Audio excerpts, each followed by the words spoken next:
The ongoing conflict between Israel and Hezbollah has escalated, with both sides engaging in direct combat. Following a significant exchange of fire, this has raised concerns about the potential for a larger conflict.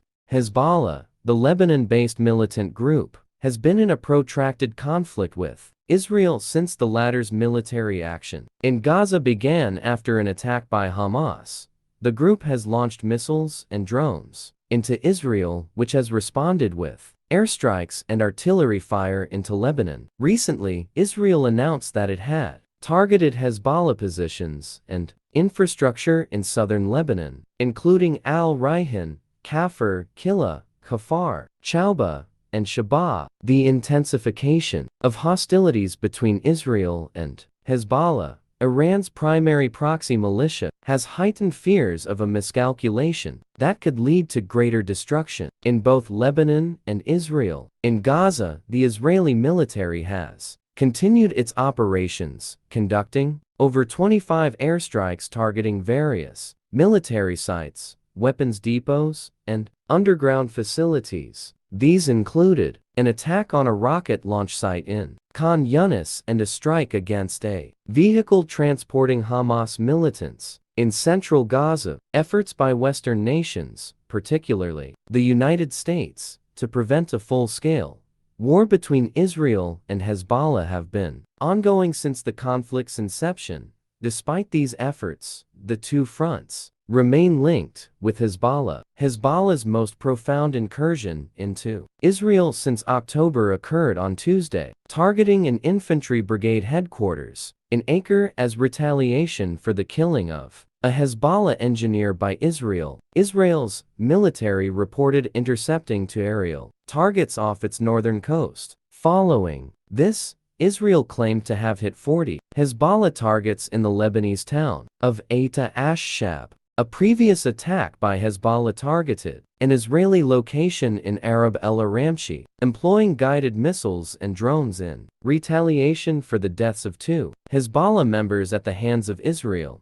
The Israeli military confirmed the attack, which resulted in injuries to several soldiers and the death of one. In response, Israel conducted airstrikes on Hezbollah targets. According to security analysts, the current situation represents the highest risk of escalation on the Hezbollah-Israel front. Since the early days of the conflict, both sides are engaging in reconnaissance by fire, testing each other's limits through attacks. Earlier this month, Israel and Iran engaged in direct airstrikes on each other's territories for the first time, raising the specter of a regional war. However, both nations stepped back from open conflict after a limited Israeli strike near Isfahan in response to an Iranian assault involving over 300 missiles and drones. The attacks caused minimal damage, and both countries have since reverted to their long-standing covert war, with Iran continuing to arm groups like Hezbollah. The potential for a severe escalation between Israel and Hezbollah is alarming,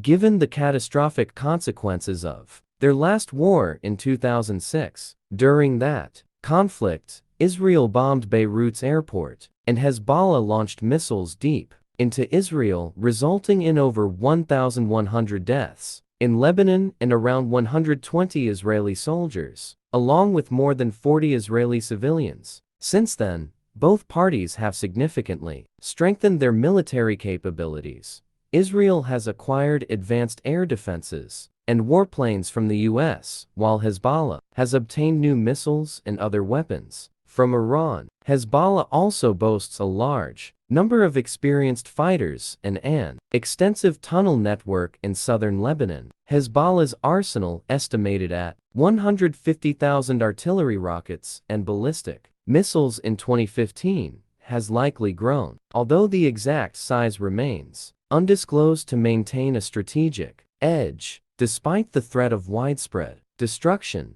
both sides have an interest in preventing the conflict from spiraling out of control, leading them to escalate their actions incrementally, believing they can avoid a full-scale war. The conflict has caused significant casualties and displacement on both sides. Israeli strikes have reportedly killed numerous Hezbollah fighters and displaced tens of thousands of civilians. Israeli Defense Minister Yoav Gallant claimed that half of Hezbollah's commanders in southern Lebanon had been eliminated, a statement disputed by Hezbollah. The deaths of its members and the displacement of Lebanese civilians have placed Hezbollah in a challenging position. Lebanon, already suffering from a severe economic crisis, cannot afford a war. Hezbollah must navigate internal political pressures and its relationship with Iran. Analysts note that Hezbollah faces multiple, sometimes conflicting, interests, which it presents as unified to its supporters. The group's actions reflect a delicate balance between domestic considerations and its obligations to Iran.